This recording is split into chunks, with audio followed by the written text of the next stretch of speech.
Okay, so this is one last video, I promise.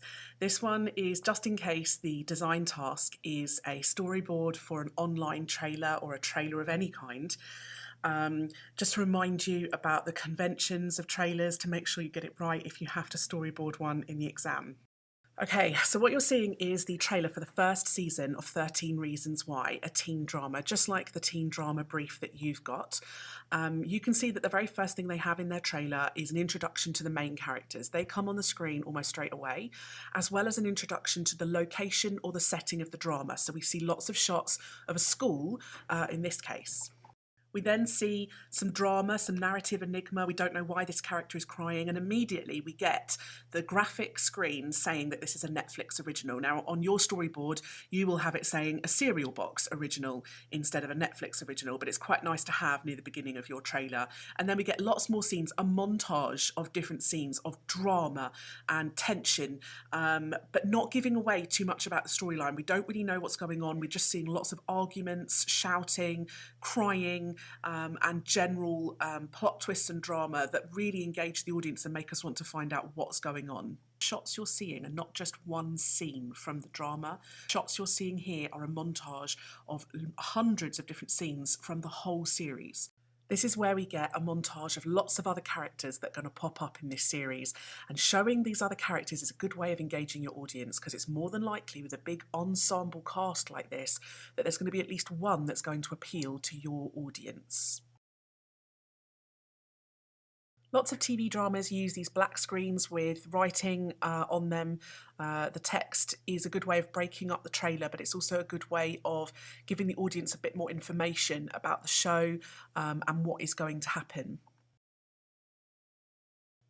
The pace of the trailer gets faster and faster and builds towards a dramatic conclusion.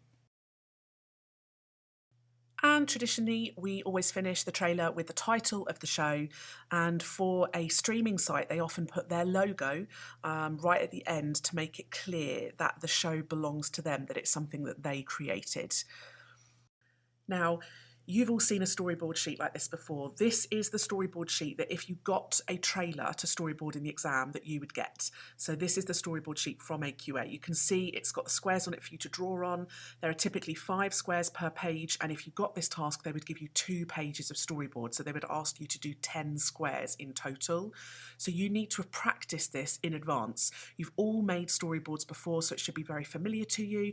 You draw each scene or each shot out in the boxes, and then in the middle column is where you put your camera shot descriptions, things like close-up, medium shot. Make sure that your camera shot descriptions match up with what you've drawn. So if you've drawn a close-up shot, make sure you write close-up, and there's no long shot drawings with close-up descriptions. Also think about camera movement. Is it going to be a static tripod shot, or is it going to be a tracking shot or a crane shot, panning, tilting, etc.? And then in the right-hand columns where you're going to put any sound, that includes any dialogue, so anything anyone says. Make sure you state who is saying it, so which character is going to say those words.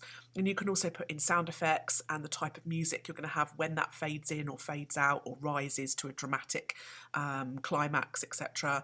And if you are aiming for those AA star grades, don't forget about the little bit underneath each shot shot drawing where you have to write about editing and the length of the shot. So is it just going to cut to the next shot, or is it going to dissolve into the next shot, or is it going to fade to black and then fade back to the next shot? So think about those editing techniques when you're actually doing your storyboard.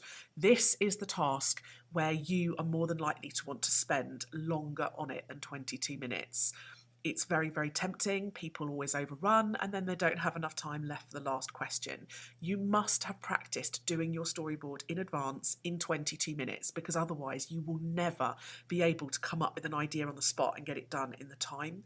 Okay, so please make sure that you have drawn out your storyboard at least once or twice before you go into that exam, and make sure you keep an eye on the time when you're actually doing it.